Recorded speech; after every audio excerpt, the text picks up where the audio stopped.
Assalamualaikum warahmatullahi wabarakatuh. Alhamdulillah hamdan katsiran tayyiban mubarakan fi kama yuhibbu rabbuna wa yarda. Wa asyhadu an la ilaha illallah wahdahu la syarika lah wa asyhadu anna Muhammadan abduhu wa rasuluh.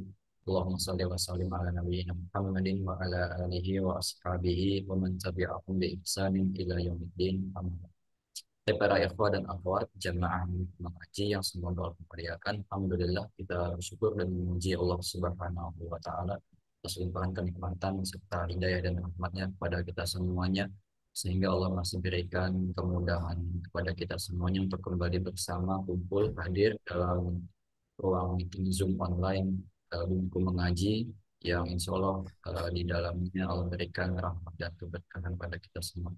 Kemudian salawat dan salam tak lupa kita berikan kepada Nabi kita Muhammad Sallallahu Alaihi Wasallam serta pada keluarganya, para sahabatnya, dan orang-orang yang senantiasa mengikuti beliau hingga akhir zaman. Kemudian para ikhwan dan akhwat, alhamdulillah kita kembali melanjutkan kajian kita pada kesempatan kali ini yang rutin dibimbing oleh guru kita Ustaz Haris Abu Naufal Hafizahullah Ta'ala, dan Alhamdulillah beliau sudah hadir bersama kita. Kami ucapkan jazakallah khairan pada Ustaz yang telah meluangkan waktunya untuk hadir di tengah kita. Kemudian juga kami mengucapkan terima kasih kepada para jemaah jazakumullah khairan atas partisipasinya. Semoga Allah memberikan tambahan ilmu yang bermanfaat untuk kita semuanya. Amin. Kemudian informasi mengenai kajian pada malam hari ini seperti biasa akan ada sesi tanya jawab nanti di akhir kajian, maka bagi para jemaah ikhwah dan akhwat dipersiapkan bagi yang memiliki pertanyaan nanti bisa dituliskan di kolom chat untuk kami bacakan, ataupun bisa menekan tombol raise hand untuk nanti kami izinkan bertanya langsung kepada Ustaz. Baik, para ikhwah dan akhwat, mari kita simak pemaparan materi dari Ustadz. Kita persiapkan catatan yang kita miliki.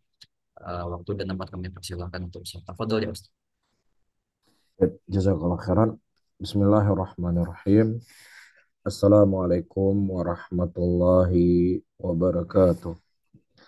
Alhamdulillah, alhamdulillah hamdan katsira thayyiban mubarakan fih, mubarakan alaih, kama yuhibbu rabbuna wa yarda. Wa usalli wa usallim ala nabiyina al-karim Muhammadin wa ala alihi wa ashabihi wa man tabi'ahum bi ihsanin ila yaumiddin. Saudara-saudaraku, kaum muslimin dan kaum muslimat rahimani wa rahimakumullah, walhamdulillah di malam hari ini Allah Subhanahu wa taala kembali mempertemukan kita dan kita akan melanjutkan kembali pembahasan kitab-kitab Qawaidul Fiqhiyah yang disusun oleh Syekh Abdurrahman Sa'di rahimahullahu taala. Pada pertemuan yang lalu kita juga sudah membahas masalah kaidah yang sangat penting, yaitu tentang ilah. Ya, dan adapun kajian kita hari ini akan membahas tentang permasalahan syarat di dalam ibadah ataukah syarat di dalam muamalah. Disebutkan oleh Syekh rahimahullahu taala, wa kullu syartin lazimu lil aqidi fil bai'i wan nikahi wal maqasidi illa syurutan halalat muharrama atau aksahu fabatilatun fa'lama. Seluruh syarat, ya, setiap syarat adalah lazim pada sebuah akad. Apakah pada akad jual beli ataukah akad pada pernikahan. Kecuali syarat-syarat yang dipersyaratkan di dalamnya menghalalkan apa yang Allah haramkan atau sebaliknya mengharamkan apa yang Allah halalkan, maka semua syarat-syarat yang menghalalkan apa yang Allah haramkan atau mengharamkan apa yang Allah halalkan, maka semuanya fabatilatun. Semuanya adalah syarat-syarat yang batil. Fa'lama, maka hendaknya kalian mengetahui kapan syarat itu dibolehkan di dalam akad dan kapan syarat itu tidak dibenarkan di dalam akad.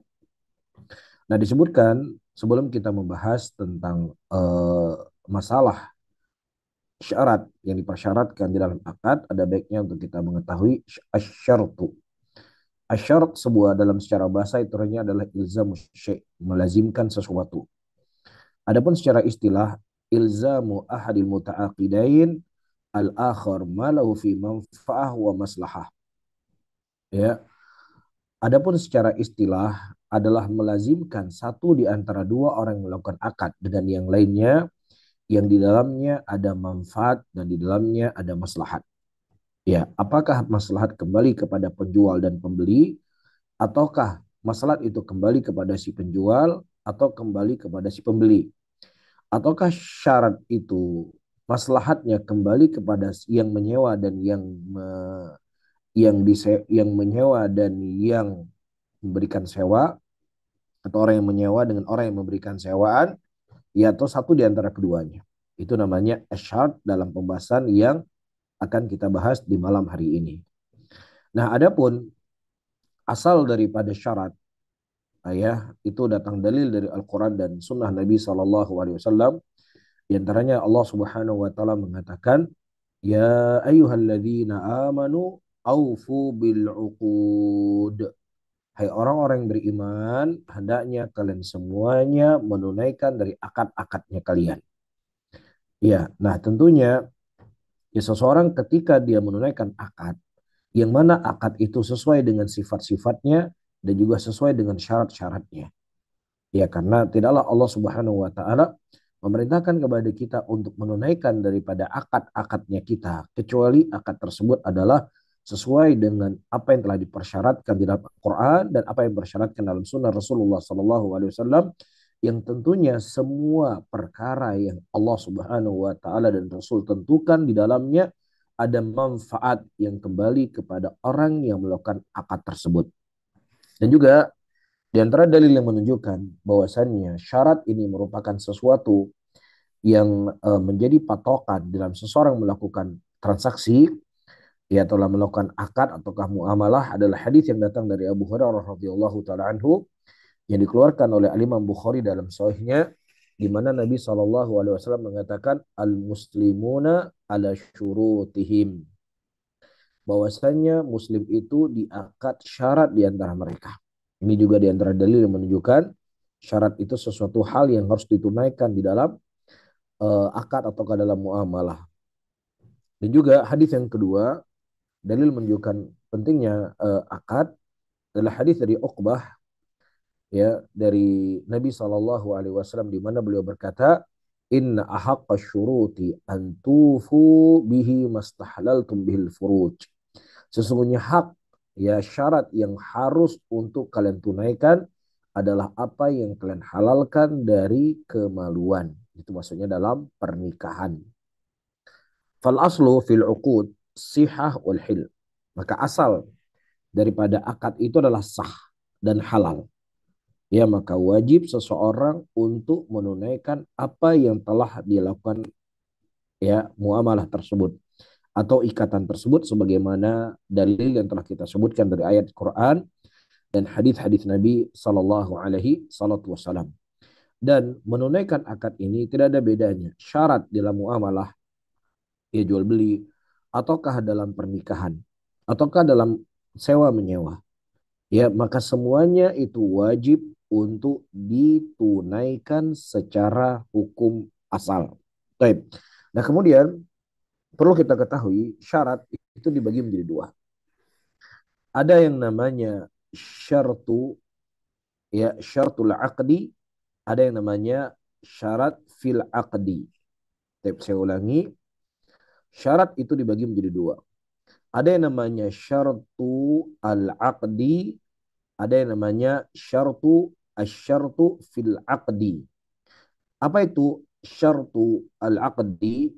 Syartu al-aqdi adalah syarat yang disyaratkan oleh syari', yang disyaratkan oleh Allah Subhanahu wa taala. Ya, misalnya di dalam jual beli, ya, barang yang kita jual itu harus jelas dan harganya harus jelas. Baik. Siapa yang mempersyaratkan bahwasanya dalam akad jual beli itu harus jelas barangnya dan harus jelas harganya? Yang mensyaratkan itu adalah syari'. Apakah syari' itu Allah Subhanahu wa taala dalam Al-Qur'an ataukah Rasulnya Allah Subhanahu wa taala dalam sunnah-sunnah dalam hadis-hadisnya? Ya, yang kedua adalah asyartu atau asyartu fil aqdi. Kalau ditambah dengan huruf fi, itu maksudnya syarat yang disepakati antara A dan si B. Ya, antara pembeli dengan penjual, antara penyewa dengan yang menyewa, antara laki-laki dan perempuan dalam pernikahan. Ya, ini persyaratan yang mereka persyaratkan. Misalnya saya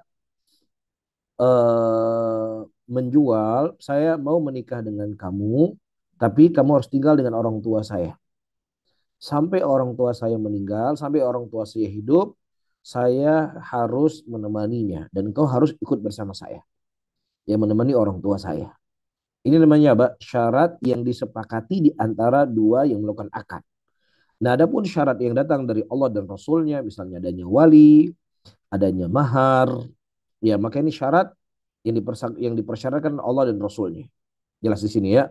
Maka perbedaan di antara keduanya, anna syurutal aqdi min wad'i syari'. Bahwasanya syarat-syarat al-aqad itu datang dari syari', penentu syariat. Itu Allah Subhanahu wa taala. Wa amma syurutu fil aqdi, adapun syarat dalam akad, maka itu datang ya dari dua orang yang mereka melakukan kesepakatan. Misalnya kaunul mabi ma'luman. Ya, barang yang dijual itu harus jelas. Dan barangnya itu dan harganya juga harus jelas. Dan yang melakukan akad itu adalah dari pemilik dari barang tadi. Atau siapa saja yang diwakilkan oleh sepemilik barang tadi. Nah, ini syaratnya dari mana? Ini syaratnya apa? Syartu al-aqdi atau syartu fil aqdi. Nah, ayo teman-teman. Bisa dijelaskan atau dipilih di antara dua. Saya ulangi kembali. Barang yang dibeli jual itu harus jelas. Harganya harus jelas. Dan yang melakukan akad adalah pemilik barang itu sendiri. Taib. Nah, ini syartu al-aqdi atau syartu fil aqdi. Nah, siapa yang mau jawab?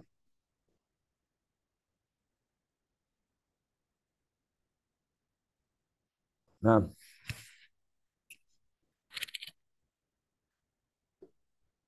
ada yang menjawab? Taib. Ini adalah syartu al-aqdi. Syarat yang mempersyaratkan ialah Allah Subhanahu wa taala dan rasulnya sebagai rasulnya Allah Subhanahu wa taala.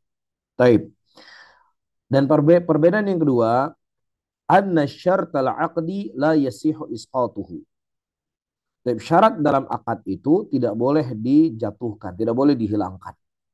Misalnya ya Allah Subhanahu wa taala dan rasulnya mempersyaratkan dalam pernikahan itu adanya wali.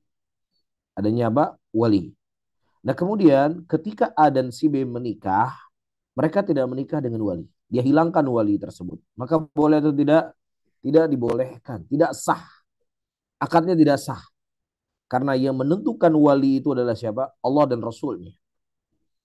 Adapun syarat fil akad, ya boleh untuk di-isqat. Boleh untuk dihilangkan syarat tersebut. Ya misalnya saya menjual mobil ini kepada kamu, ya dengan harga sekian, tapi syaratnya mobilnya saya pakai dulu 3 hari. Kemudian dikatakan boleh, saya mau, tapi jangan 3 hari, 1 hari saja. Boleh, nggak ada masalah. Atau dia mengatakan saya nggak mau, saya bayar lunas hari ini, mobilnya kamu kasih kepada saya. Ya, jadi apa yang dipersyaratkan itu masih bisa nego-nego. Boleh dihilangkan, boleh ditetapkan, boleh tidak. Tapi syarat sesuatu yang datang dari Allah Subhanahu wa taala dan Rasulnya, adanya wali dalam pernikahan misalkan, ya maka wajib itu didatangkan, tidak boleh tidak didatangkan. Ketika dia tidak menikah dengan adanya dengan wali, maka nikahnya itu tidak sah.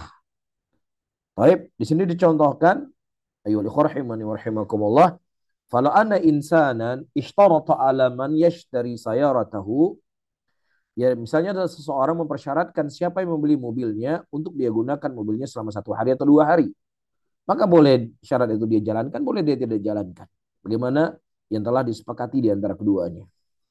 Adapun keberadaan jual beli adalah sesuatu yang harus jelas barangnya, harganya harus jelas, ya adanya wali dalam pernikahan, maka ini tidak boleh dihilangkan. Ada sesuatu yang telah ditentukan oleh Allah dan Rasulnya. Taib. Nah, perbedaan yang ketiga, ayyuhal hadirun wal hadirat yang dimuliakan oleh Allah Subhanahu wa taala, ya, syarat akad, asyurutul aqdi, ya, syurutul aqdi, syarat dipersyaratkan oleh syari' itu terjadi sebelum akad. Adapun syarat yang dilakukan di antara dua yang melakukan akad, bisa sebelum akad, bisa di awal akad, bisa di zaman yang seseorang itu boleh memilih. Itu di antara perbedaan-perbedaan yang disebutkan oleh para ulama antara syurutul aqdi dengan syurutu fil aqdi. Kemudian permasalahan selanjutnya, asyurut fil aqdi tanqasimu ila qismain. Ya, syarat di dalam akad itu dibagi menjadi dua. Yang pertama syurutus sahihah, syarat yang sahih. Dan syarat yang sahih ini para ulama membagi dengan beberapa pembagian. Yang pertama syartu yaqtadhi al-aqdu, syarat yang melazimkan dari akad itu sendiri. Misalnya seseorang melakukan akad jual beli mobil, kemudian dia membeli mobil tersebut, dan kemudian dia syaratkan, saya membeli mobil ini syaratnya saya akan mengendarainya. Maka ini sesuatu yang memang sudah lazim dari akad. Ketika Anda membeli mobil, mobilnya mau Anda kendarai, mobilnya mau Anda tidak kendarai, mobilnya mau Anda sewakan, mobilnya mau Anda jual kembali, mobilnya mau Anda hibahkan, mobilnya mau Anda hadiahkan, silakan. Ya, karena ketika Anda telah menyerahkan uang yang maklum dan mobil yang Anda beli juga sudah maklum ini bentuknya, maka itu sudah menjadi milik Anda. Dan itulah disebut dengan syartu yaqtadi al-aqdu. Jadi syarat yang apa saja dalam akad tersebut terjadinya apa sahnya syarat, maka dia memiliki apa yang telah dia beli tersebut. Taib. Maka disebutkan hada syar, maka syarat ini ya melazimkan daripada akad itu sendiri. Taib. Fal insanu idza malaka sil'ah. Nah, manusia ketika dia memiliki sesuatu barang, ya maka boleh baginya untuk melakukan apapun dari barang tersebut. Dia jual, dia hadiahkan, dia wakaf, dia gunakan, dan lain sebagainya. Ya, atau misalnya dia beli makanan, nah makanan saya beli dan saya makan. Ya udah, makan itu memang ketika kamu sudah beli, kamu boleh makan, kamu boleh hadiahkan ke orang lain, dan seterusnya.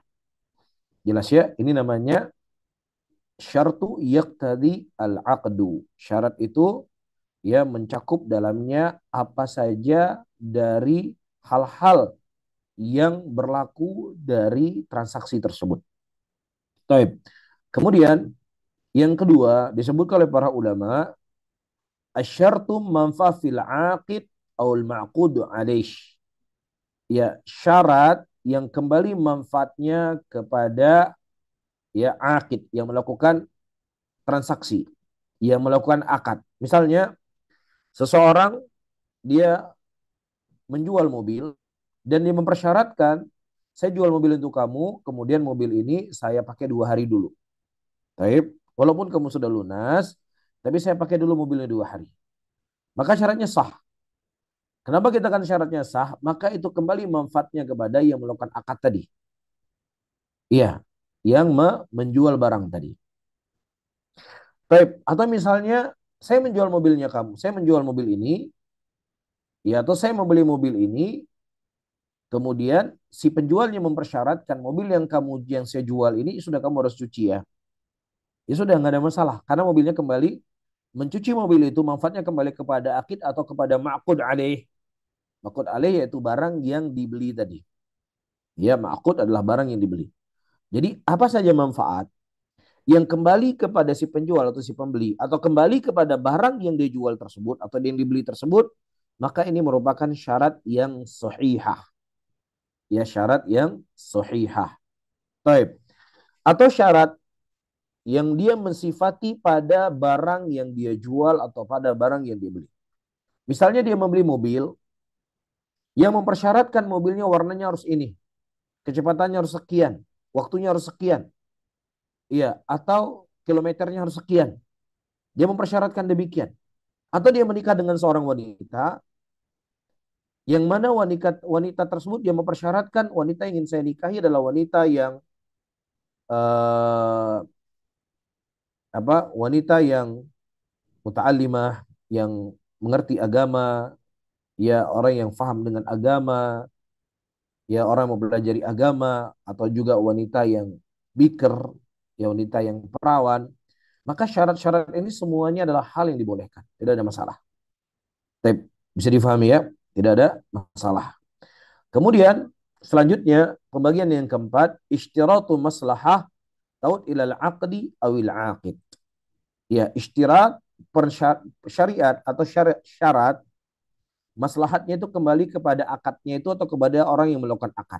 Misalnya, ya, misalnya ayo rahimani rahimakumullah disebutkan di sini, ya seorang wanita dia dilamar oleh seorang laki-laki yang kemudian dia berkata, saya mau menikah dengan kamu tapi syaratnya saya tidak mau poligami.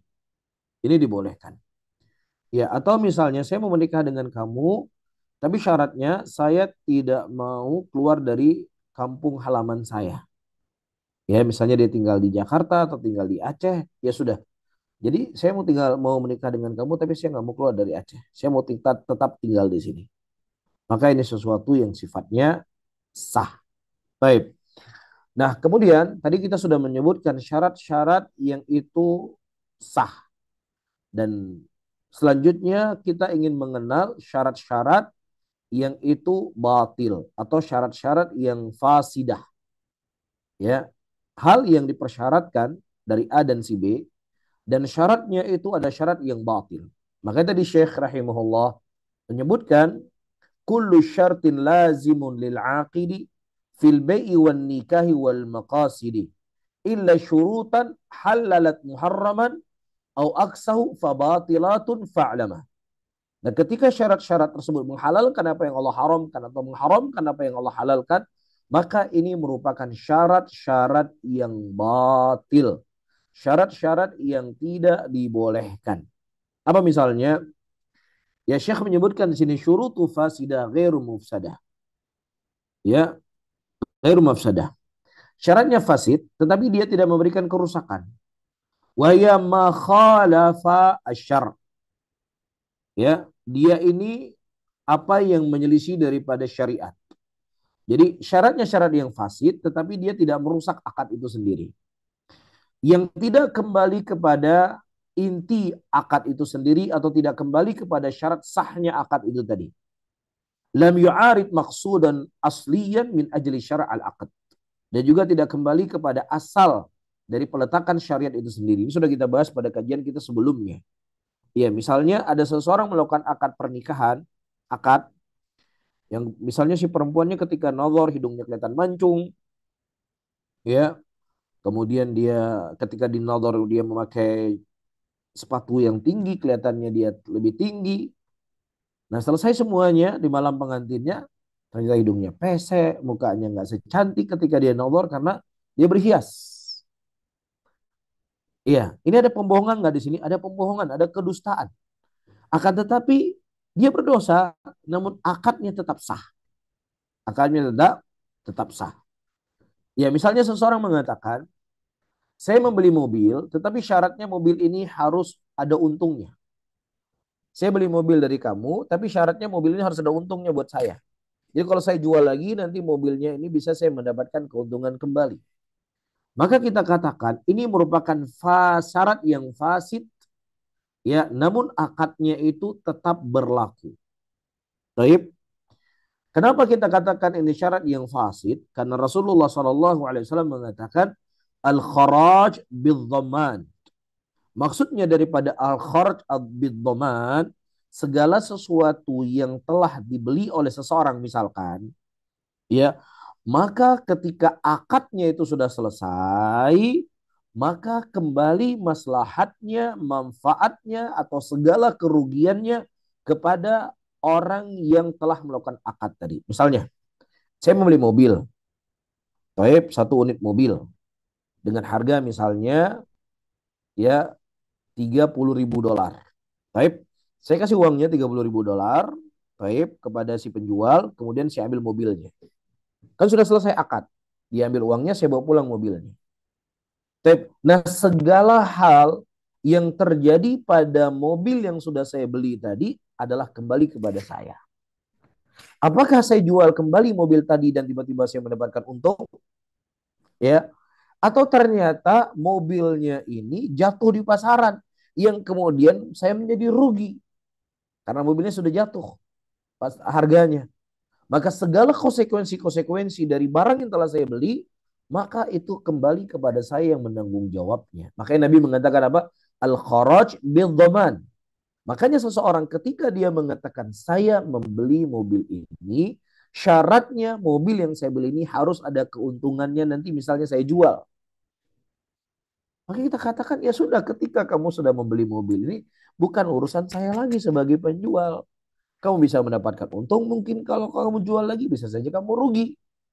Itu sudah bukan lagi ya tanggung jawab saya sebagai penjual mobil. Makanya ketika dia mempersyaratkan saya membeli mobil ini, tapi syaratnya saya harus mendapatkan untung, maka ini merupakan syarat yang fasid. Syarat apa? Yang fasid tetapi akadnya tetap dikatakan sah. Ya, akadnya tetap dikatakan sah. Nah, wallahu taala alam bisawab. Baik. Kemudian para hadirin dan hadirat yang dimuliakan oleh Allah Subhanahu wa taala, misalnya dalam pernikahan. Ada seorang laki-laki yang dia sudah punya suami istri, kemudian dia menikah dengan perempuan yang lainnya, istri yang kedua. Kemudian istri yang kedua, calon istri yang kedua tersebut berkata, saya mau menikah dengan kamu, tapi syaratnya kamu harus menceraikan istri kamu yang pertama. Baik, maka ini merupakan syarat yang fasik. Tidak dibolehkan. Atau dia berkata, saya mau menikah dengan kamu, tapi syaratnya ketika pembagian hari, saya harus dapat 2 hari, dia sehari.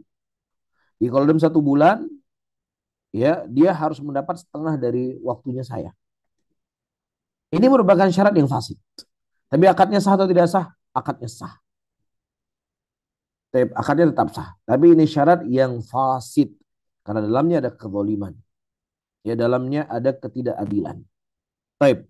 Nah kemudian yang kedua, syarat yang fasid sekaligus merusak daripada akad itu sendiri. Iya, merusak dari akad itu sendiri. Baik. Misalnya, aku memberikan kepadamu pinjaman, tetapi syaratnya engkau membeli sesuatu dari saya. Ada manfaat yang kembali kepadanya. Iya, maka ini merupakan syarat yang batil. Syarat yang batil. Dan sekaligus akadnya itu adalah akad yang rusak. Tidak sah. Maka dia harus mengulangi kembali akadnya tadi.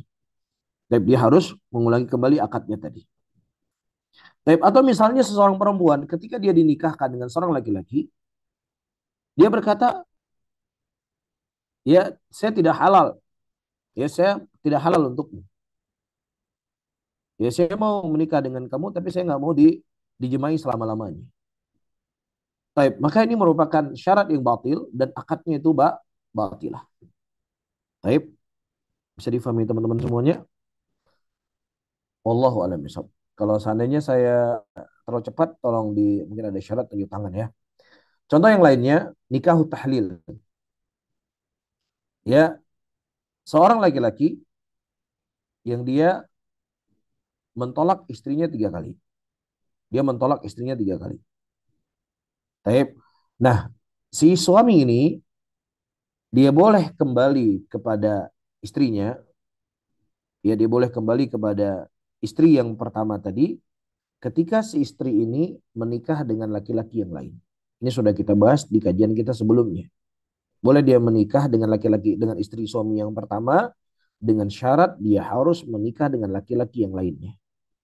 Ya, nah kemudian pernikahan dia dengan laki-laki yang lainnya untuk menghalalkan untuk kembali dia pada pernikahan yang pertama, maka ini merupakan syarat yang fasid dan nikahnya itu merupakan nikah yang fasid. Ya, nikahnya adalah nikah yang tidak sah.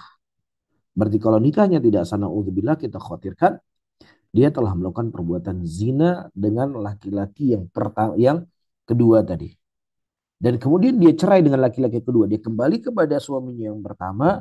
Nah, begitu juga karena akadnya ini merupakan akad yang fasid, ya, maka kita khawatirkan juga dia berlaku seperti penzina dengan dengan suaminya yang pertama yang telah diceraikan 3 kali tadi.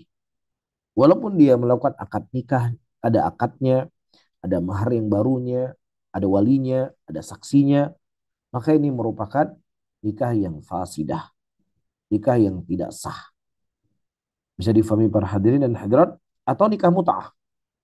Ya, apa itu nikah mut'ah? Nikah mut'ah seorang laki-laki menikahi dengan seorang wanita dengan syarat pada waktu tertentu, sebulan 2 bulan dia menikah, ya dia bayar sekian, setelah 1 bulan ya sudah dia bercerai. Baik. Nah kemudian belum habis masa idahnya dia sudah dinikah dengan laki-laki yang lainnya. Maka ini semuanya adalah perzinaan. Ya karena syaratnya merupakan syarat yang fasid dan pernikahannya juga pernikahan yang fasidah. Baik. Dan kemudian yang terakhir teman-teman semuanya, syarat ada sifatnya lazim, ada sifatnya ghairul lazim.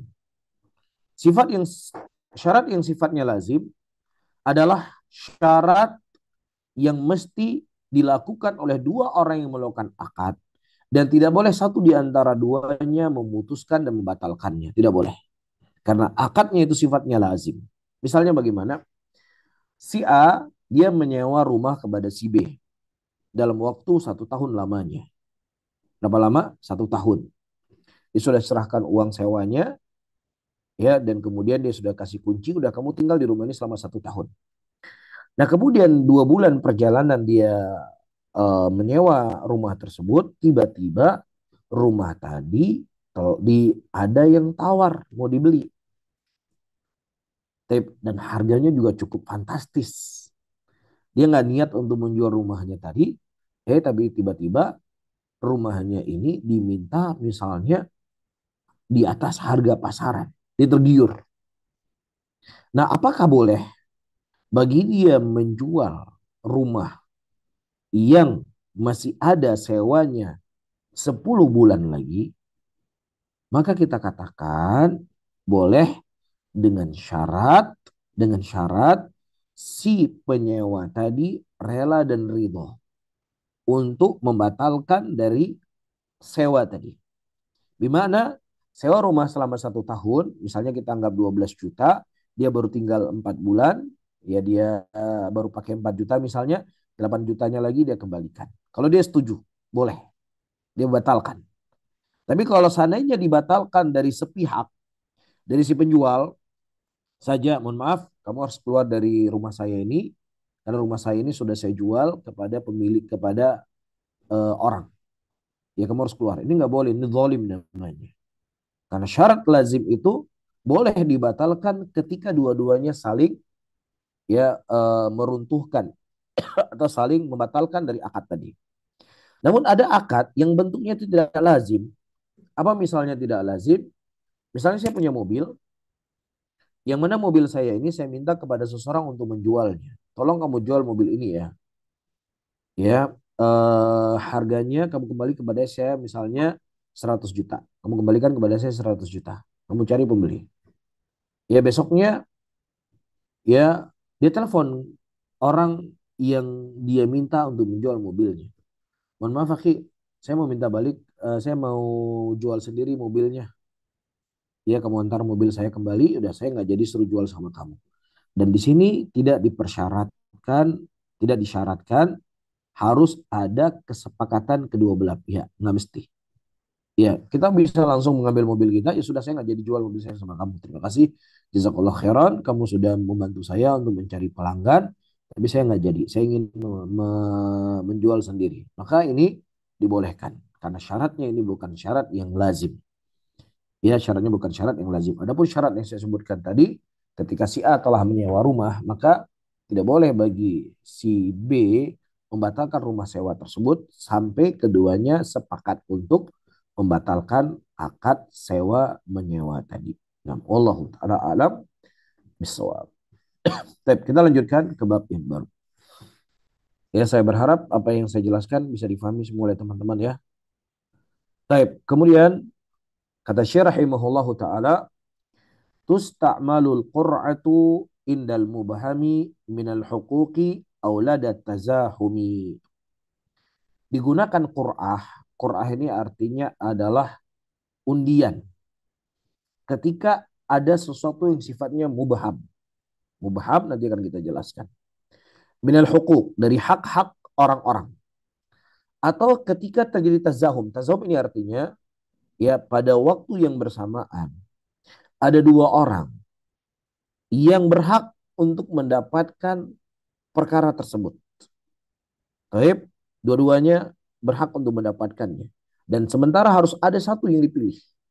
Nah, bagaimana cara memilihnya? Maka dilakukanlah dengan undian. Siapa yang berhak untuk mendapatkan undian tersebut. Dan insya Allah akan dengan contoh nanti akan lebih jelas. Baik. Nah, adapun secara istilah bahwasanya Qur'an adalah apa yang digunakan, ya media yang digunakan untuk membedakan siapa yang berhak di antara orang yang mereka memiliki permisalan. Sama-sama punya hak. Ya misalnya suami memiliki dua orang istri. Taib. Nah, kedua dua istrinya ini punya hak, punya bagian untuk bisa bersafar dengan suaminya. Taib. Nah, sementara siapa duluan yang harus pergi? Pasti si A pingin dia lebih dahulu. Istri yang kedua juga pingin dia lebih dahulu. Dua-dua punya hak. Nah, ketika dua-duanya punya hak, bagaimana cara mengambil keputusan siapa yang dipilih di antara istri pertama dan istri kedua? Maka dilakukan yang namanya undian. Ya, lakukan namanya undian. Yang bisa ditulis namanya, siapa yang mendapatkan pertama, oh nama kamu keluar yang pertama. Ya sudah, berarti kamu yang ikut safar. Nah kalau istrinya empat, berarti empat undian yang harus dia undi. Ini maksud daripada istilah Al-Qur'ah, yaitu sesuatu yang digunakan untuk membedakan ya siapa yang lebih berhak untuk mendapatkan hak ya dari dua orang atau lebih, ya mereka sama-sama punya hak pada perkara tersebut. Taib.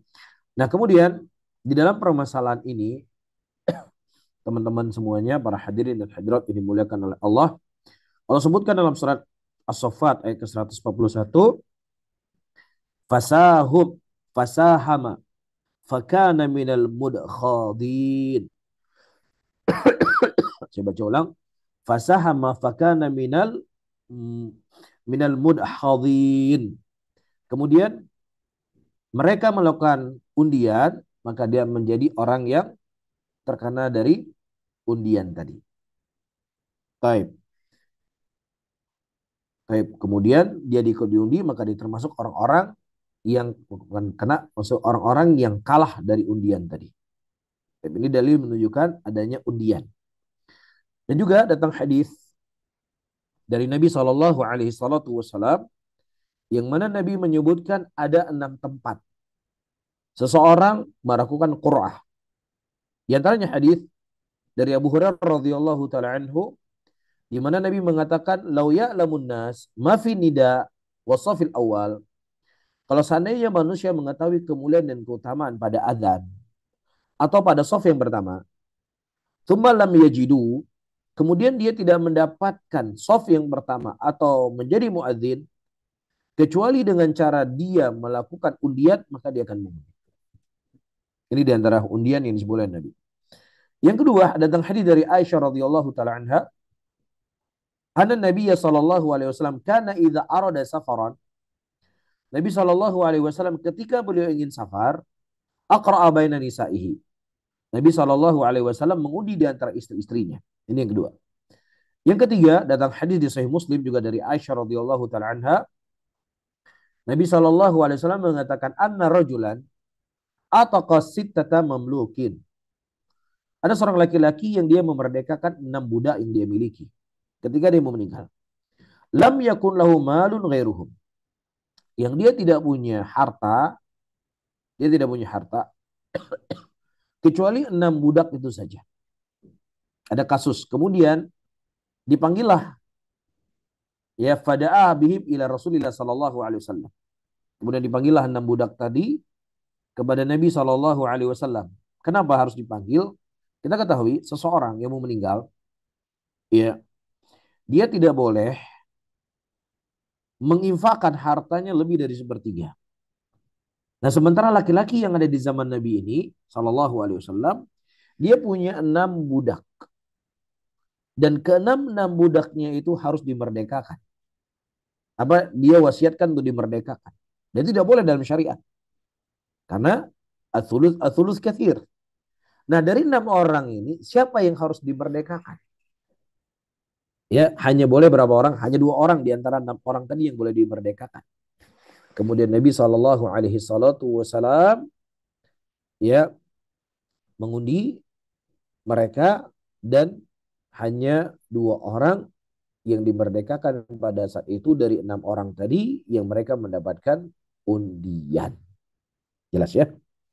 Kemudian selanjutnya datang hadis dari Abu Sa'id Al-Khudri radhiyallahu taala anhu di mana beliau aqra'a bainahum fil adzan yaumul qadasiyah.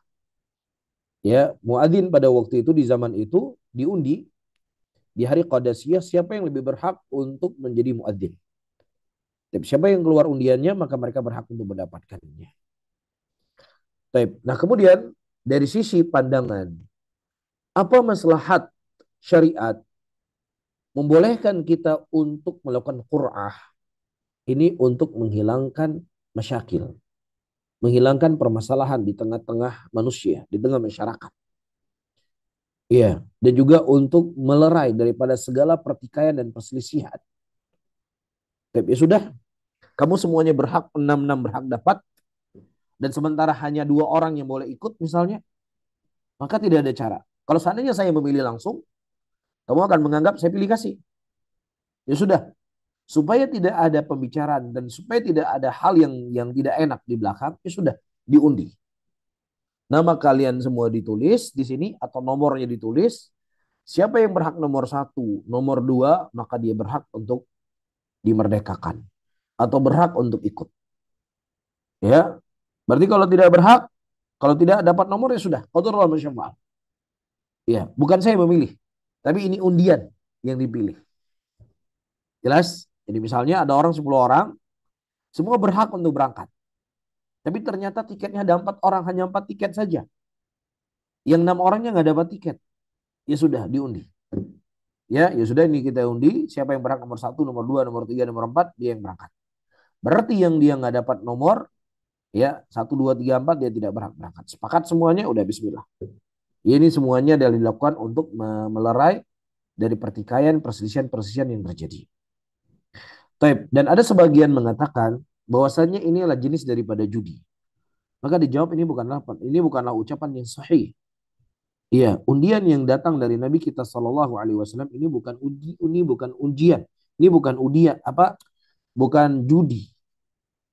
Ya, justru ini merupakan sesuatu yang paling menenangkan hati seseorang. Kamu semua berhak untuk mendapatkannya, cuman masalahnya ya hanya ada 4 orang yang boleh ikut, yang lainnya nggak boleh ikut. Kalau seandainya memang tiketnya ada semuanya kalian berangkat. Cuma masalahnya nggak ada tiketnya cuma 4. Tapi ya sudah. Jadi terima saja apa yang Allah takdirkan. Kalian kalau memang kalian berangkat kau dapat. Kalau Allah tidak takdirkan, ya sudah, kamu nggak berangkat. Caranya bagaimana kita uji? Karena nggak mungkin kita langsung komunikasi sama Allah. Ya Allah, siapa di antara 6 orang, 10 orang ini berhak untuk berangkat? Nggak mungkin. Karena wahyu itu sudah terputus dengan meninggalnya Nabi Sallallahu Alaihi Wasallam. Baik. Nah, kemudian permasalahan selanjutnya, teman-teman semuanya para hadirin dan hadirat yang dimuliakan oleh Allah, di mana saja tempat kita boleh melakukan qur'ah, ya mengundi. Nah, sebelumnya perlu kita ketahui bahwasanya undian itu ada yang sifatnya mubah, ada yang sifatnya terlarang. Ibnu Rajab rahimahullahu taala, beliau menyebutkan beberapa tempat bolehnya seseorang melakukan undian. Di antaranya seperti adzan, ya, berdiri untuk menjadi imam, wali pernikahan, dan juga beliau menyebutkan beberapa hal yang lainnya. Misalnya wali pernikahan, kita ketahui bahwasanya wali pernikahan yang paling berhak untuk menikah adalah si bapak dan ke atas. Si bapak dan ke atas. Baik. Kemudian yang berhak kedua, sebagian ulama mengatakan ke samping, ya pamannya, atau ke bawah. Ke bawah ini misalnya anaknya, cucunya. Baik. Nah, kalau seandainya bapak udah masalah selesai bapak. Bapaknya nggak mungkin banyak. Bapak cuma 1.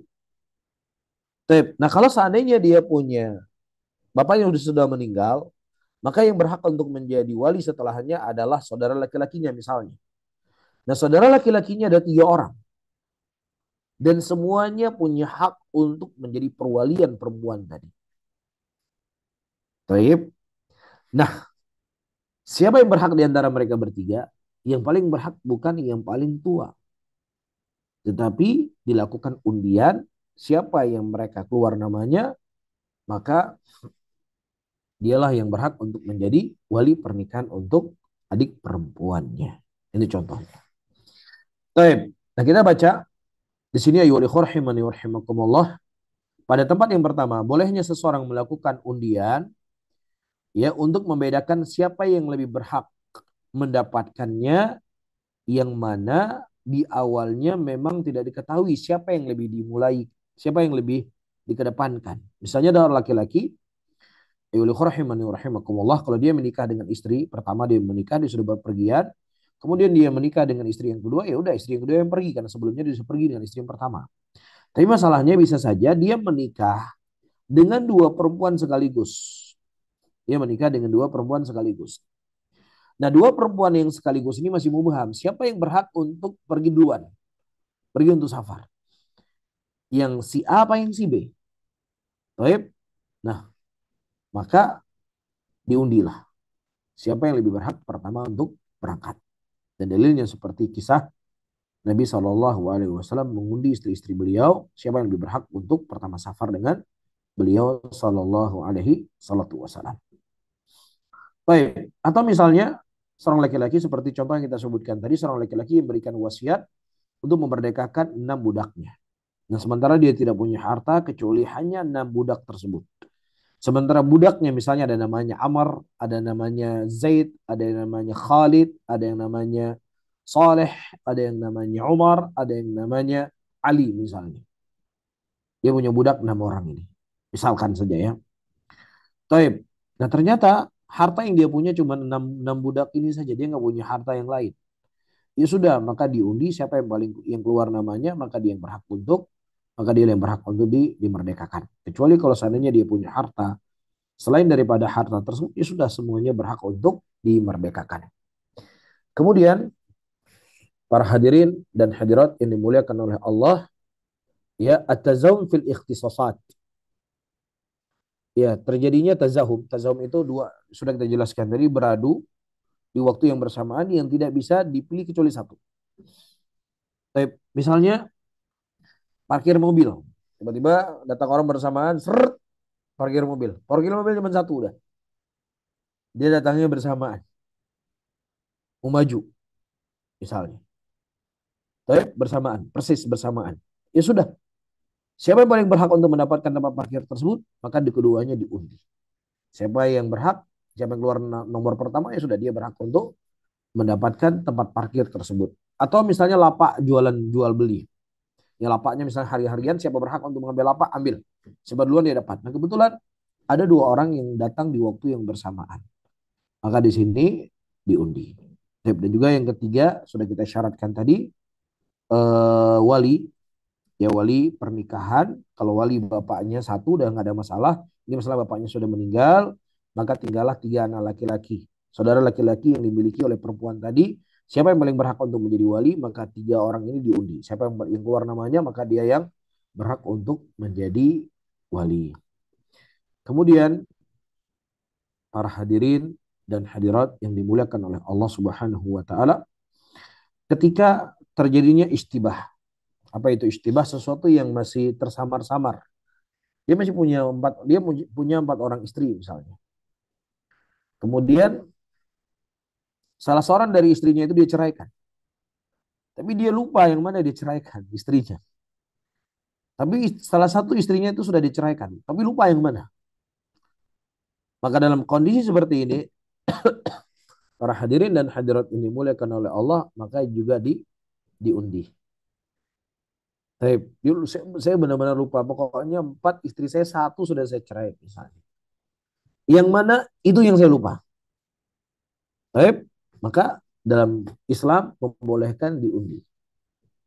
Mana di antara 4 yang keluar namanya sudah dia berarti yang diceraikan. Ketika dia sudah lupa. Kemudian para hadirin dan hadirat, perkara yang terakhir, sesuatu hal yang tidak boleh diundi. Jadi kita sudah membahas hal-hal yang boleh diundi, dan selanjutnya sesuatu hal yang tidak boleh diundi. Idza tabayyanat maslahah. Ketika sudah jelas maslahatnya, A dan si B, si A penghafal Al-Quran 30 juz.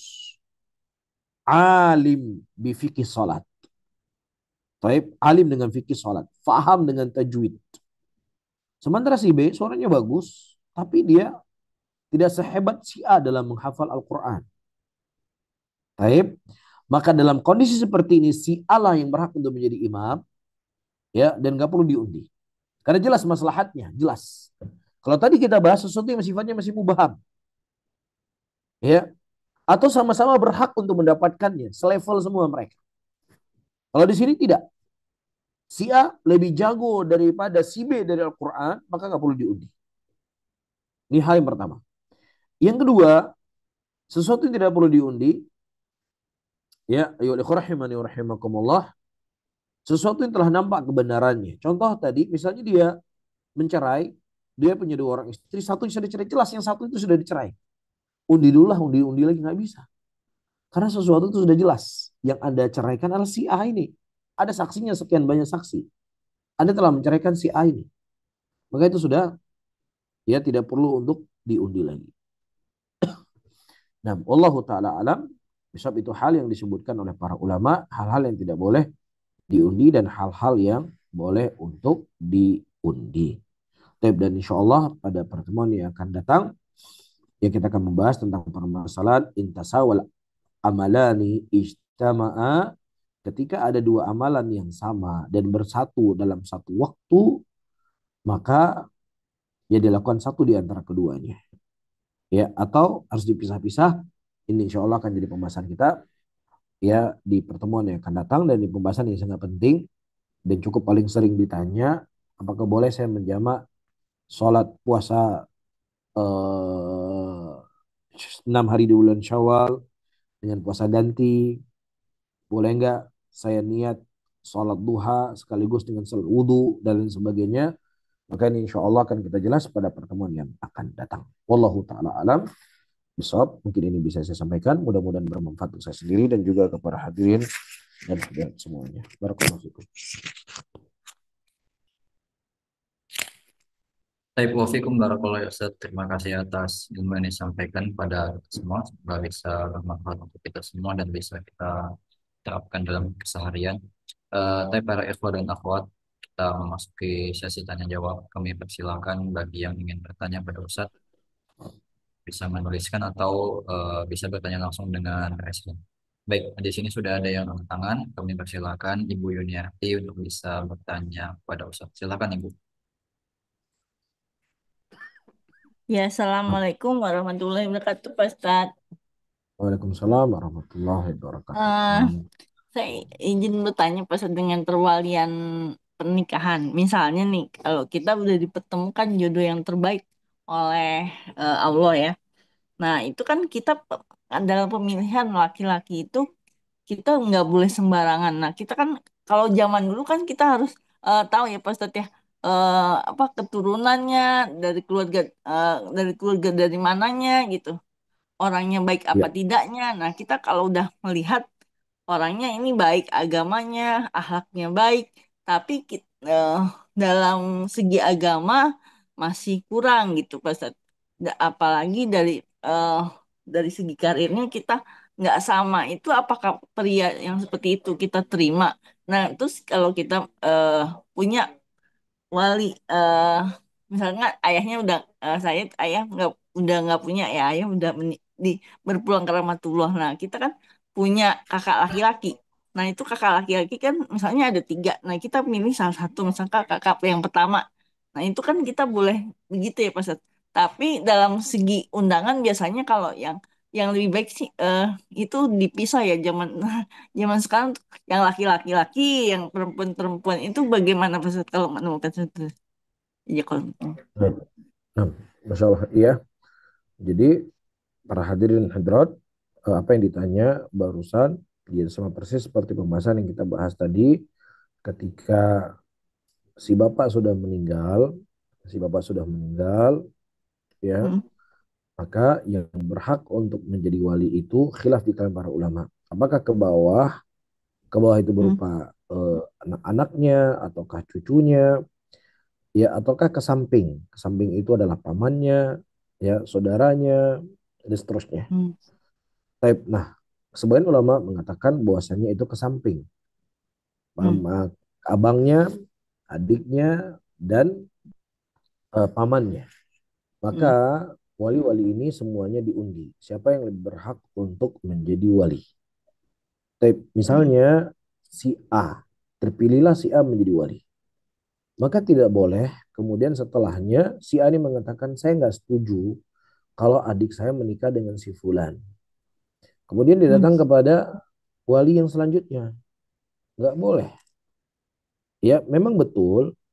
saudaranya yang lain berhak untuk menjadi wali. Tetapi masalahnya di sini terjadi tazahum, ya, terjadi Hmm. hal yang kita sebutkan tadi. Maka yang mengundi itulah yang memegang dari komando perwalian tadi. Kemudian yang Hmm. kedua, soal yang ditanya jelas para hadirin dan hadirat, Islam itu agama yang berlaku tidak hanya ketika agama ini diturunkan, tapi Islam Hmm. juga adalah agama berlaku sepanjang masa, sepanjang zaman sampai yaumul qiyamah. Taib. Hmm. Dan tidaklah Islam datang kepada kita kecuali untuk menutupi pintu-pintu kejelekan untuk manusia itu sendiri. Hmm. Banyaknya terjadi perselingkuhan dari ini, banyaknya terjadi perzinaan, ya, Hmm. banyaknya pelakor-pelakor. Apa sebabnya? Sebabnya karena tidak ada pemisah antara laki-laki dengan perempuan. Dan terkhusus lagi di saat ajang walimahan. Laki-laki akan berpenampilan dengan penampilan yang paling terbaik. Si perempuan juga akan berpenampilan dengan penampilan yang paling terbaik ketika dia pergi walimahan. Nah, bercampurlah kemudian di antara laki-laki dan perempuan tersebut. Maka akan ada, ya, bisikan-bisikan syaitan. Akan ada pandangan-pandangan yang akan menarik hati, ya, dari si laki-laki dan menarik hati perempuan. Nah, ketika sudah ada ketertarikan dalam hati, maka akan bergejolak dalam hati tersebut. Dia ingin berkenalan, ingin cari tahu siapa namanya, ingin cari tahu berapa nomor WA-nya, ingin tahu apa Instagramnya. Kemudian mulailah di situ terjadi komunikasi, terjadi pembicaraan dan lain sebagainya. Ya, akhirnya naudzubillah terjadi perzinahan dan seterusnya dan seterusnya. Makanya Islam menutup pintu itu semuanya adalah untuk kebaikan manusia itu sendiri. Jelas ya? Nah, wallahu a'lam bishawab. Jadi kalau Ustaz atas jawabannya. Assalamualaikum warahmatullahi wabarakatuh. Waalaikumsalam warahmatullahi wabarakatuh. Baik, assalamualaikum ya Ustaz atas jawabannya wa jazakallahu khairan. Waalaikumsalam. Kemudian kita lanjutkan ke penanya berikutnya yang sudah angkat tangan, ada Muhammad. Ini persilakan untuk Muhammad bisa bertanya pada Ustaz. Jazakumullah khairan Ustadz Agung. Alhamdulillah, jazakumullah khairan Ustadz atas materinya hari ini. Ustadz mohon nasihatnya. Assalamualaikum warahmatullahi wabarakatuh. Semoga Allah Subhanahu wa Ta'ala memberikan keberkahan dan perlindungan bagi Ustadz dimanapun berada. Ustadz, Amin ya rabbal alamin. ada kasus seperti ini bahwa bolehnya menikahi wanita sedang hamil tetapi hamilnya masih di bawah 4 bulan. Apakah Ya. demikian diperbolehkan Ustadz? Kemudian ketika anaknya nanti lahir, itu juga anaknya boleh dinasabkan kepada bapaknya. Dan berlaku seperti biasanya, dia boleh dapat warisan dan seterusnya. Itu yang pertama Ustadz. Terus yang kedua, apabila Ustadz suatu pernikahan dinikahi oleh ayah angkat, tetapi diketahui oleh si fulanah ini ketika dia sudah tua Ustadz. Dia baru tahu bahwa dia anak angkat dari ayahnya tersebut. Dan sampai sekarang dia belum tahu siapa ayahnya.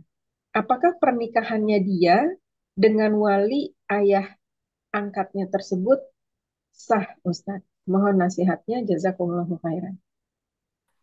Baik. Pertama, para hadirin dan hadirat yang dimuliakan oleh Allah, terjadi persilangan pendapat di kalangan para ulama Islam. Di dalam mazhab Syafi'iyah, mereka mengatakan sahnya pernikahan ya ketika wanita itu hamil, sah. Tapi syaratnya dia tidak boleh disetubuhi sampai diselesai melahirkan. Taib. Dan sebagian mazhab yang lainnya mereka mengatakan akad nikahnya sah dan air yang ada dalam rahim tersebut yang dilakukan sebelum akad nikah adalah rahim yang tidak ada harganya. Dalam arti kata boleh bagi si wanita tadi disetubuhi oleh suaminya yang menikah dengannya dengan sah dengan akad tadi. Adapun mazhab ulama yang lainnya dan ini dikuatkan oleh Ibnu Qayyim rahimahullahu taala dalam kitab Zadul Ma'ad, ketika seorang wanita itu hamil ya maka tidak boleh dinikahkan, tidak sah nikahnya sampai dia selesai melahirkan. Baru boleh untuk dia menikah dengan perempuan tadi. Demikian disebutkan oleh para ulama di dalam permasalahan ini dan saya sebagai seorang talibul ilm, wallahu alam saya nggak punya ilmu untuk menguatkan mana yang lebih kuat di antara itu semuanya karena itu butuh ilmu yang kuat dan butuh ilmu yang kokoh. Ya maka seseorang mengikuti mana yang lebih menguatkan hatinya ya dan bagaimana diputuskan oleh pihak hakim nantinya. Kemudian selanjutnya memang ada sebagian para ulama mengatakan bahwasannya bapak biologis itu boleh dinisbatkan ya sebagai bapak dari anak zina tadi. Di antara dalilnya yang mereka gunakan adalah kisah Juraij. Ketika Juraij dituduh berbuat zina dan kemudian ya ketika wanita itu melahirkan, penzina tadi melahirkan, kemudian ditusuklah perut anak bayi tadi oleh jarinya Juraij, oleh jarinya bukan ditusuk pakai besi. Kemudian kata, "Man abuk?" Juraij bertanya, "Siapa bapakmu?" Dia berkata, "Bapak saya adalah seorang pengembala kambing." Ya, nah sebagian para ulama dengan hadis ini mereka mengatakan bolehnya menisbatkan ya bapak biologis kepada anak tadi ya dalam pernikahan, dalam perwalian. Tapi sebagian para ulama yang lain mengatakan tidak boleh. Ya tidak boleh. Ya tidak boleh bapak biologis anak itu dijadikan sebagai bapak kandungnya, sebagai walinya tidak dibolehkan. Dan faedah di sini disebutkan dari sebagian para ulama, walaupun itu hanya bapak biologis bukan bapak syar'i untuk anak tersebut, maka bersamaan itu juga tidak boleh bagi si bapak biologis tadi dia menikah dengan anak ya di luar nikah tadi, nggak boleh. Walaupun itu nggak bisa menjadi bapak syar'inya dia, tapi bersamaan itu juga dia tidak boleh menikah dengan anak biologisnya. Kemudian soal yang kedua, masalah bapak tiri. Bapak tiri atau bapak angkat?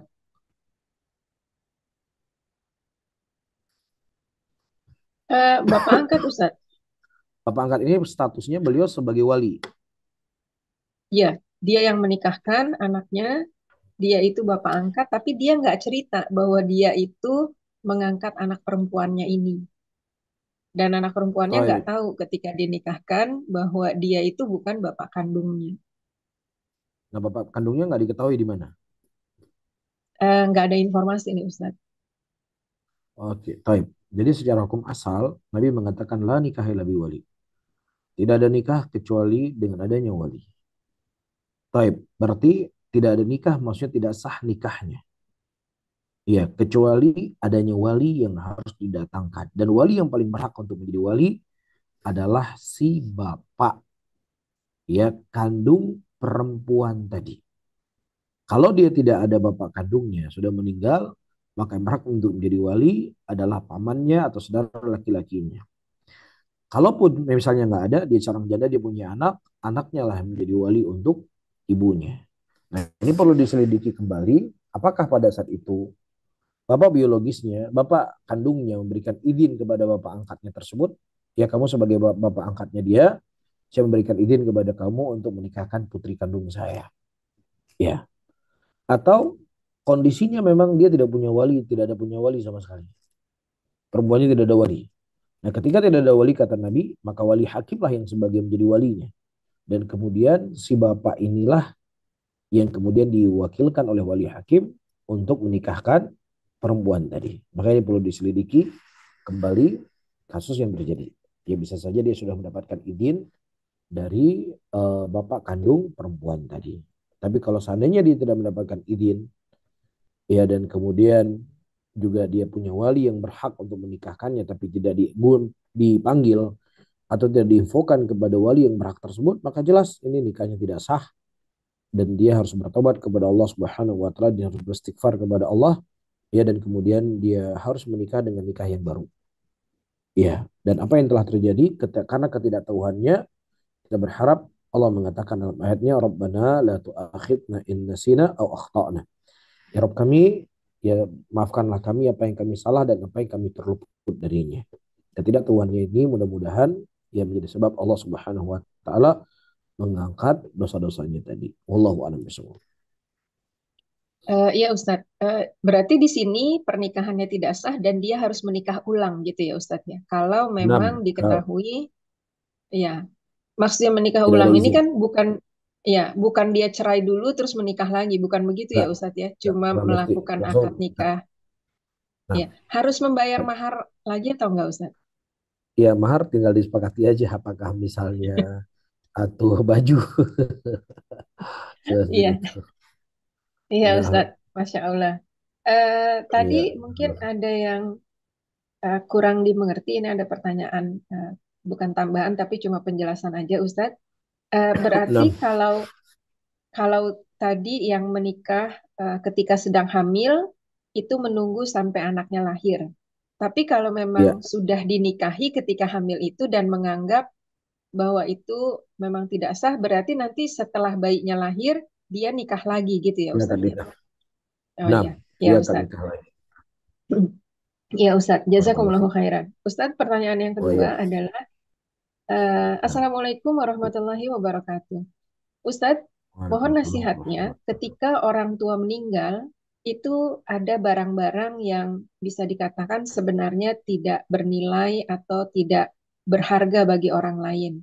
Misalnya orang tua meninggal, dia punya baju-baju yang harganya bukan harga luxuris, bukan Ustadz biasa saja. Ya, Kemudian mungkin ibu punya barang-barang koleksi. Dan apakah kalau itu misalnya dibagikan untuk anak perempuannya saja. Jadi, apakah itu boleh dan itu bukan termasuk harta warisan? Apalagi di sini baik. misalnya antara kakak beradik ikhlas, ya terserah apa yang mau diambil, ambil saja. Yang dijadikan waris cuma barang-barang yang cukup besar, misalnya rumah, mobil, tanah, dan seterusnya. Apakah seperti itu? Mohon nasihatnya Ustaz. Jazakumullah khairan. Baik. Baik, barakallahu fiik. Masya Allah.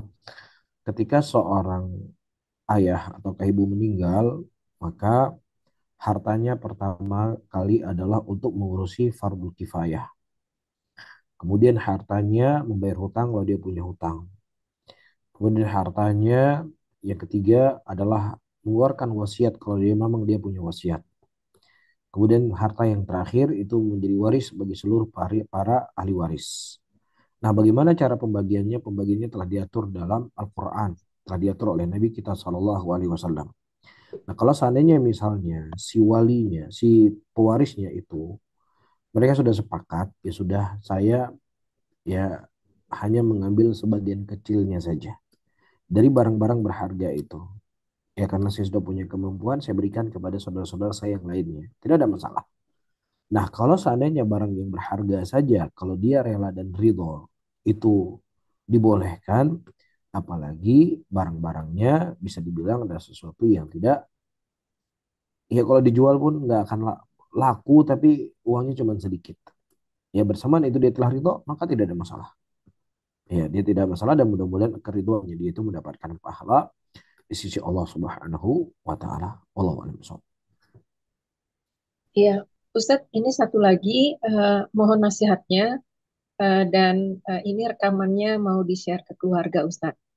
Minta nasihat Nah, Ustadz bahwa harta warisan itu yang membagi adalah Allah Subhanahu wa Ta'ala.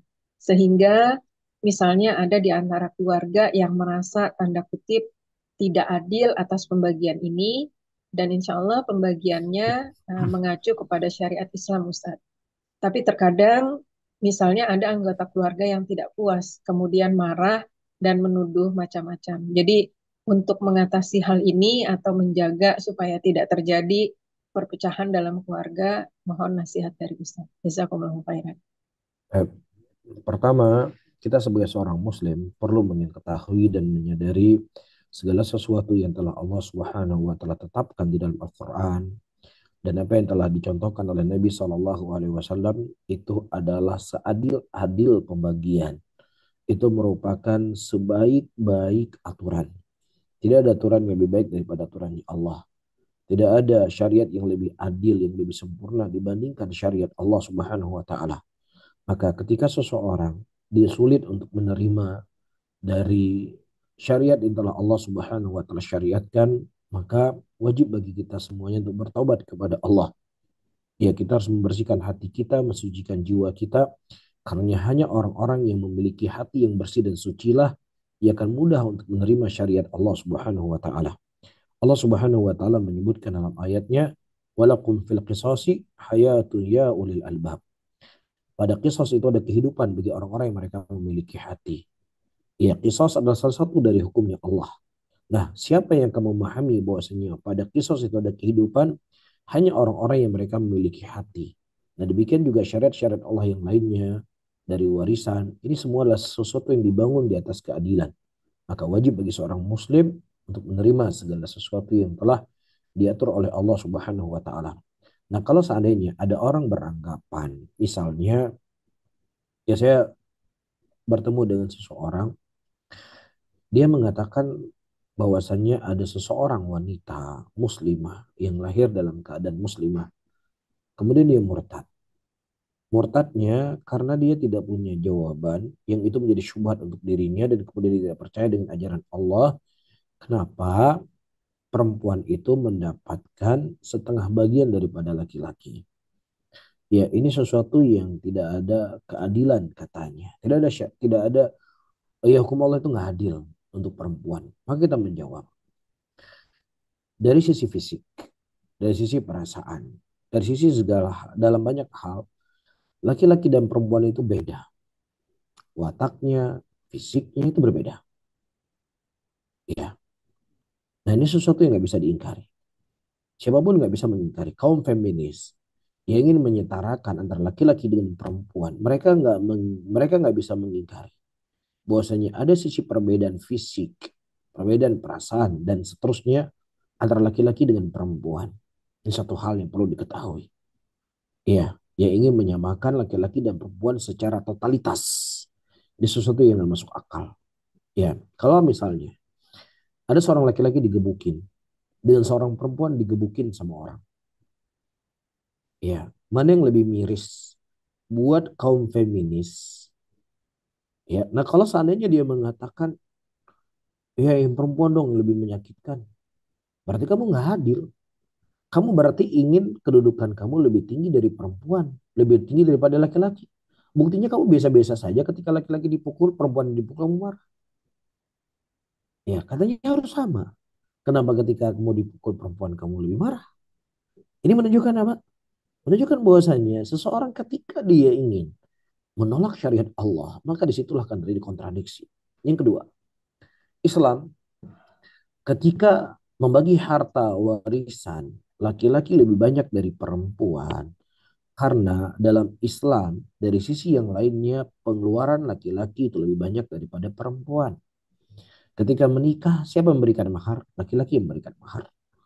Ketika menikah, siapa yang memberikan pakaian, pandang, pangan, tempat tinggal, dan seterusnya? Siapa yang wajib bekerja? Laki-laki. Laki-laki wajib bekerja. Lagi wajib mencari nafkah. Nah, ketika kebutuhan laki-laki itu lebih banyak daripada perempuan, makanya Islam menjadikan laki-laki itu lebih banyak mendapatkan warisan daripada perempuan. Tapi kalau seandainya dibagi sama rata antara laki-laki dan perempuan, maka jelas dia akan mendolimi laki-laki. perempuan dia warisannya sama, dia dapat mahar lagi, dia wajib dinafkahi lagi, wajib diberikan pakaian, makanan, dan lain sebagainya. Maka justru ini tidak ada keadilan. Karena keadilan itu bukan sama rata. Coba kita tanya kepada kaum feminis dan kepada orang-orang yang membela pemikiran kaum feminis. Kalau kamu punya anak yang satu sekolah di TK, yang satu kuliah ya di universitas. Apakah kamu memberikan uang jajan itu sama antara anak TK dengan uang yang kuliahan? Dia akan mengatakan beda. Ya beda dong. Kan anak TK paling pulang jam 10. Terus juga nanti dia makannya cuma permen. Yang kuliah dia harus isi bensin, dia harus makan siang, makannya juga harus makan berat. Ya otomatis dong pengeluarannya dia lebih banyak, maka jajannya dia lebih banyak daripada anak TK. Nah, kalau seandainya Anda menerima hal yang seperti itu, bahwasanya yang namanya kesamaan tidak sama persis, demikian juga Islam. Ya, mengatur laki-laki lebih banyak daripada perempuan, karena memang pengeluaran laki-laki itu lebih banyak daripada pengeluaran perempuan. Wallahu a'lam bishawab. Barakallahu fikum.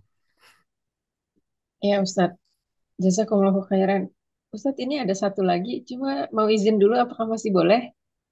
Kalau Ustadz anak Agung, nggak masalah. Boleh. Gimana ya Ustaz Agus? boleh ya.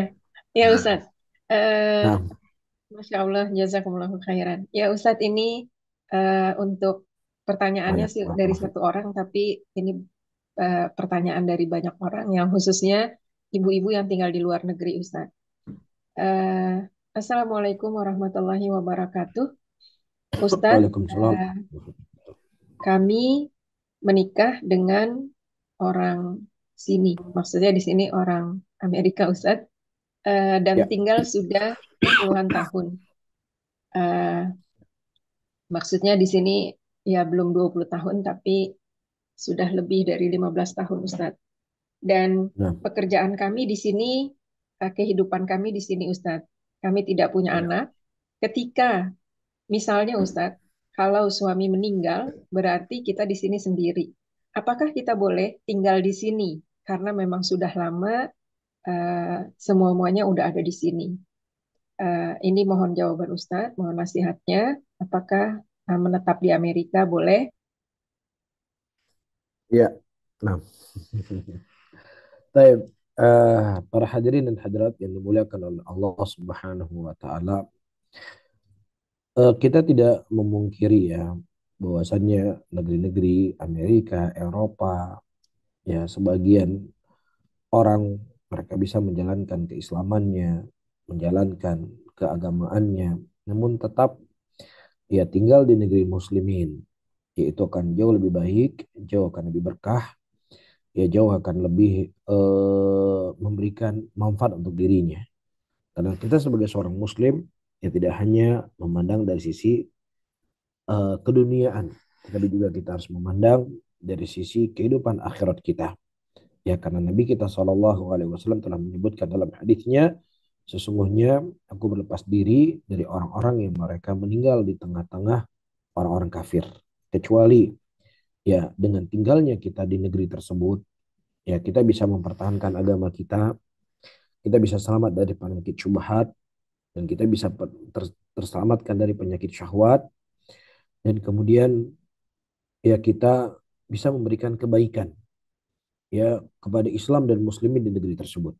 Ya karena sebagian teman-teman saya ketahui apakah di Eropa, di Amsterdam, atau di Jerman, ataukah di Amerika, ya mereka punya masjid, mereka punya kegiatan di masjid di sana, yang kemudian mereka bisa menyebarkan kebaikan, menyebarkan Islam, menyebarkan dakwah. Ya maka dengan keberadaan mereka di sana, insya Allah akan jauh lebih bermaslahat untuk menyebarkan Islam di tengah-tengah orang-orang non-Muslim. Akan tetapi kalau seandainya masalah-masalah itu tidak kita dapatkan, ya maka alangkah baiknya ya untuk kita tinggal di negeri muslimin, karena sesuatu yang paling menyenangkan buat seorang muslim ketika dia bisa mendengarkan suara adzan, kan seperti itu ya. Suara adzan itu sesuatu yang paling menyenangkan ya, dan itu akan lezat sekali kita dengar ketika ya suara itu jarang terdengar atau bahkan sama sekali tidak terdengar di telinga-telinga kita. Taib. Ya jadi wallahu a'lam bishawab, ya tetap seperti yang saya sebutkan tadi, ya maslahat tinggal di negeri muslimin itu tetap akan lebih baik dengan segala kekurangan-kekurangan yang ada di dalamnya, karena memang di antara fitnah yang datang kepada kita ini bukan hanya fitnah berupa kejelekan, tapi kadang kebaikan-kebaikan itu juga akan menjadi fitnah untuk kita. Apa itu kebaikan? Kemudahan-kemudahan hidup di Amerika, hidup di Eropa, kesehatan terjamin, ya semuanya serba terjamin, ya makmur dan lain sebagainya. Maka inilah terkadang menjadi fitnah untuk diri kita, yang kemudian tanpa terasa sedikit demi sedikit kita akan menganggap bahwasanya orang-orang non muslim terkadang menjadi lebih baik daripada saudara-saudara kita muslimin. Nah, ini yang kita khawatirkan, yang kemudian mengarah bahwasanya agama mereka akan lebih baik daripada agama kita. Saya nggak mengatakan yang bertanya beliau punya pemikiran demikian, tidak, tetapi kita khawatir yang namanya fitnah itu akan sedikit demi sedikit akan menggerogoti hati seseorang hamba. Nah, Allahu a'lam bishawab. Ya Ustadz, tadi sebenarnya waktu pertanyaan tadi ada dua, cuma kebetulan baterainya habis. Oh, Jadi tadi ketika silakan. ketika Nah, bertanya tentang tinggal di Amerikanya juga disusuli ketika nanti misalnya wanita yang sudah menopause, Ustadz, eh, nah, dan di sana ada kata diperbolehkan menampakkan, maksudnya tidak pakai jilbab, apakah seperti itu? Dan ini menopause-nya yang memang tidak berdandan dan kayaknya udah enggak, laki-laki tidak tertarik lagi. Apakah di negara kafir ini juga diperbolehkan membuka, maksudnya tidak berjilbab syar'i? Dan nah, kalaupun ada masa idah yang ditinggal sama suaminya, apakah itu juga berlaku untuk wanita yang menopause? Karena kalau wanita yang ditinggal suami kan masa idahnya 4 bulan sekian ya Ustadz. Nah, mohon betul. nasihatnya Ustadz. Jazakumullahu khairan. Baik. Nah, mengenai masa iddah, wallahu a'lam bishawab, ya dalilnya adalah sifatnya mutlak. Apakah wanitanya muda, ataukah wanita yang sudah tua, apakah dia menopause atau dia belum menopause, maka sepengetahuan yang saya ketahui, dia tetap menjalankan masa iddah tersebut 4 bulan 10 hari. Nah, adapun yang kedua, menampakkan aurat. Di sini menampakkan aurat bukan berarti dia menampakkan rambutnya, bukan berarti dia menampakkan pahanya dan lain sebagainya. Yang mana wanita-wanita yang masih muda, yang dikhawatirkan fitnah bagi mereka, karena aurat wanita itu ada dua. Ya, pertama adalah aurat. Aurat adalah aurat atau bentukan dari aurat itu sendiri. Bentukan dari aurat itu sendiri. Nah, untuk menutupi itu semuanya dia mesti memakai baju yang longgar, dia memakai baju yang dia usahakannya agak-agak gelap-gelap supaya tidak menarik laki-laki untuk melihatnya. Nah, ketika dia sudah tua, maka ya tetap dia menutup auratnya, tetap dia menutup kepalanya, tetap menutup rambutnya, akan tetapi tidak seperti wanita yang masih muda. Ya, dia mungkin boleh memakai baju yang sudah bercorak-corak, ya bukan berarti dia menampakkan rambutnya. Allah a'lam bishawab. Iya Ustadz, Masya Allah. Jazakumullahu khairan Ustadz. Ya, barakallahu Jazakumullahu fiik. khairan Ustadz Agung. Waalaikumsalam. Jazakallah khairan Ustaz atas jawabannya. Wa ahsanallahu ilaik. Eh, Tadi sepertinya ada yang angkat tangan ya. Apakah masih ingin bertanya yang tadi angkat tangan? Assalamualaikum Ustaz. Waalaikumsalam Assalamualaikum warahmatullahi Ustaz ya. wabarakatuh. Ya, silakan. Ustaz izin menanyakan Ustaz, kalau misalnya ada di acara Ustaz ada door prize, terus kita door prize itu berupa harus beli kupon Ustaz. Nah pas pembagian door prize kan Ya, enggak semua dapat ya Ustaz ya. Nah dari ya, nah. hasil dari kita beli kupon ini Ustaz, nanti uangnya akan dibeliin barang Ustaz berupa apa gitu untuk dibagi bersama Ustaz, bagi ke semua anggota. Itu hukumnya gimana Ustaz? Terima kasih Baik. Ustaz. Terima kasih Ustaz. Baik, saya ulangi kembali soalnya, misalnya seseorang mengumpulkan uang misalnya 10 dolar, membeli kupon 10 dolar. Misal. Ya Nah, benar Pak. misalnya ada pesertanya 100 orang misalnya. 10 dolar ada Ya, 100 orang, berarti ada 1000 dolar. Baik. Nah, kemudian dari 1000 dolar itulah dibeli hadiah yang kemudian dibagilah kepada pemenang yang mengikuti Eh, om tadi. iya, tapi semua sih Ustaz, dapat semua Ustaz, dapat semua pesertanya. Misal kita pesertanya ada 30 orang Ustaz, dapat semua. Oh, dapat semua. Nah, kalau dapat Iya, semua nggak ada masalah. dapat semua. Tapi waktu beli kuponnya Ustadz kan nggak dapat ya Ustadz ya. Door prize-nya nggak dapat. Door prize-nya nggak dapat. Tapi hasil dari pembelian kupon nanti uangnya ditabung. Jadi nanti dibeliin barang gitu Ustadz buat semuanya gitu Ustadz. Terus door prize-nya yang dapat door prize siapa?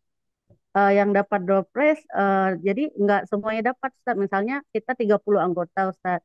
Ada yang beli Iya. 2, ada yang beli 3 kuponnya. Nah, hadiah untuk door prize ini misalnya cuma ada 10 Ustadz. Jadi ya diundi 10-nya itu Ustadz. Jadi nggak dapat Oh, semua. gitu. Terus yang 20 sisa dapatnya apa mereka? Nggak ada Ustadz. Cuma itu aja Ustadz. Nanti akhir tahun uangnya kan terkumpul Ustadz. Jadi kita beli apa gitu Ustadz. Dibagi buat semua anggota gitu Ustadz. Keuntungan dari beli kupon door prize itu. Taib. Nah, jadi saya ulangi kembali. Ya, Dia kumpulkanlah uang misalnya 10 dolar ya iya, untuk 30 orang. ya, Kemudian terkumpulkan $1.000. Nah, kemudian dapat door prize, tanggaplah 5 orang. Yang lima ya, orang itu door prize-nya itu uangnya kan terkumpulnya semuanya ada $1.000. Yang door prize itu mendapatkan misalnya $700. tujuh ya, ratus dolar dibagi menjadi 5 orang. Nah, adapun yang sisa 20 orang, dia cuma dapat hal yang kecil lah ya. Dapat ya, pulpen misalnya yang harganya $2, harganya cuma $3, dan lain sebagainya. Ya, ya, nah ya wallahu Ustadz. a'lam bishawab. Ya, kita khawatir ini adalah bentuk dari judi ya, karena bisa saja dia dapat untung seuntung-untungnya, bisa dapat dia rugi serugi-ruginya. Nah, kecuali kalau yang bagi door prize itu adalah panitia yang dia tidak mengambil sepersen pun uang dari peserta. Kalaupun dia ambil, misalnya untuk kertas, ya cuman 50 sen lah misalnya. Yang mana uang 50 sen dikumpulkan itu nggak bisa untuk membeli hadiah tadi. Tapi kalau seandainya uangnya itu dibeli dari murni dari kupon yang dibeli tadi, maka yang berhak Mm-mm. dapat dapat, yang berhak nggak dapat. Ya, maka kita khawatirkan ini adalah perjudian itu sendiri. Allah a'lam bishawab. Ah, baik, Nah, Ustadz. Eh, barakallahu fiik. berarti ya, ya Ustadz. Makasih Ustadz ya. Ya, barakallahu fiik. Baik, jazakallah khairan Ustaz atas jawabannya. Wa ahsanallahu ilaik. Masih boleh Ustaz, satu pertanyaan lagi mungkin. Banyak. Baik, ada pertanyaan yang masuk di kolom chat kami bacakan. Pertanyaan dari hamba Allah. Assalamualaikum Ustaz, saya mau tanya, apabila ibu saya mendapatkan hadiah dari mahasiswa magang berupa makanan, contoh pisang, dikarenakan beliau memiliki jabatan tinggi di tempat kerjanya. Lalu ibu saya menggunakan pisang tersebut untuk membuat kue dan saya disuruh memberikan kue tersebut kepada orang lain dan saya menolak karena khawatir pisang yang digunakan untuk membuat kue itu termasuk riswah atau suap. Dan ibu saya belum tentu diperbolehkan mendapatkan hadiah dalam bentuk apapun dari orang lain oleh pemilik tempat kerja tersebut. Apakah saya salah kalau menolong ibu saya untuk memberikan kue kepada orang lain tersebut karena khawatir pisang yang digunakan untuk membuat kue itu termasuk riswah? Masya Allah. Pertama, perlu kita ketahui harta itu dibagi menjadi dua. Ada harta yang haram secara dat, ada harta yang haram secara sebab. Harta yang haram secara dat, haram untuk ya si pemilik harta itu dan haram untuk orang lain. Apa misalnya? Pemilik dalam tanda kutip ya. Misalnya harta hasil curian. Dia curi motor seseorang, atau curi mobil seseorang, yang kemudian uangnya itu dinikmati oleh dia dan kemudian diberikan kepada istrinya, kepada anaknya, kepada keluarganya. Maka haram dia menikmati uang tadi dan haram orang lain juga menikmati uang tadi. Baik. Yang kedua, hartanya haram secara zat, secara sebab. Hartanya hukum asalnya adalah halal, tetapi sebab dia mendapatkannya itu yang tidak halal. Misalnya uang dari hasil riba, uang dari hasil sogok menyogok, rishwah. Baik. Maka harta ini haram untuk dirinya dan halal untuk orang lain. Haram untuk dirinya, halal untuk orang lain. Haram bagi orang yang sogok menyogok, tetapi uang yang digunakan untuk sogok menyogok tadi diberikan kepada orang lain, maka halal untuk orang lain tersebut. Dalilnya yang terakhir disebutkan oleh Syekh Muhammad bin Shalih Al-Utsaimin rahimahullah adalah harta rampasan perang. Kita ketahui orang kafir harta-harta mereka itu dari hasil riba, dari hasil jual khamar, dari jual hal-hal yang nggak baik. Kemudian ketika harta itu berpindah tangan kepada muslimin, maka harta itu menjadi halal. Nah demikian juga ya harta-harta yang orang dapatkan dengan cara sogok menyogok dan seperti yang ditanyakan dalam soal, maka harta itu haram untuk ibunya dan halal untuk orang lain. Nah, Allah taala alam bisawab. Barakallahu fikum. Tapi Ustaz, jasa atas jawabannya. Wassalamualaikum warahmatullahi wabarakatuh. Hmm. Mungkin kita Ya, cukup di sini Ustaz, untuk tanya jawabnya. Nah, sudah habis baik. pertanyaannya. Mungkin ada pesan terakhir yang ingin Ustaz sampaikan. Jika ada, silakan Ustaz. Baik, Masya Allah, baik barakallahu fikum, jazakumullah khairan teman-teman semuanya. Ya, kita berdoa dan meminta dan mohon kepada Allah Subhanahu wa taala. Ya, dan itu selalu yang harus kita minta agar diberikan keistiqomahan, diberikan kesemangatan untuk menuntut ilmu, diberikan kesemangatan dalam belajar karena doa yang kita panjatkan ketika kita sedang bersemangat maka itu akan memberikan efek yang lebih kepada kita. Dibandingkan nanti ketika kita sudah nggak semangat lagi menuntut ilmu, kemudian kita udah bermalas-malasan, di situ kita mulai berdoa. Iya, bukan berarti nggak ada efek doanya ada, tetapi efek ketika kita dalam keadaan semangat dan memberi dan memohon kepada Allah agar nikmat ini terus ada bersama kita, maka itu akan memberikan efek yang besar. Maka Nabi kita Shallallahu Alaihi Wasallam sebelum beliau menutup sholat beliau di antara doa yang beliau baca, Allahumma inni ala dzikrika wa syukrika wa husnu ibadatik. Ya Allah, bantulah aku untuk bisa menyebut namamu, untuk bisa berzikir kepadamu dan beribadah dengan baik kepadamu. Subhanallah. Kapan Nabi berdoa dengan doa ini? Nabi berdoa dengan doa ini ketika beliau sedang sholat. Ya, agar dibantu oleh Allah Subhanahu wa taala dalam segala kebaikan. Nah, begitu juga ya ketika kita belajar menuntut ilmu, dibukakan hati oleh Allah semangat untuk menuntut ilmu, maka jangan pernah kita lupa untuk menyelipkan doa agar Allah selalu memberikan kepada kita kesemangatan untuk menuntut ilmu agama itu sendiri. Amin ya rabbal alamin. Wallahu taala alam bisawab. Barakallahu fikum.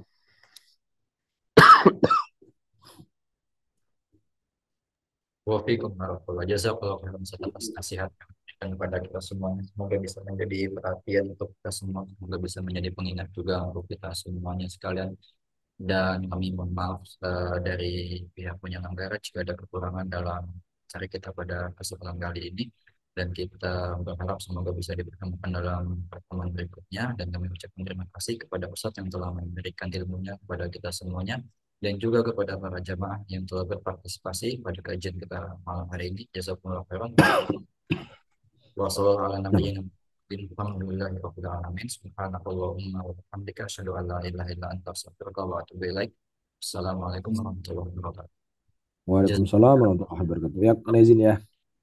Nah, saya Ya, baik. Barakallahu fikum ikhwah dan akhwat semuanya. Jazakumullah.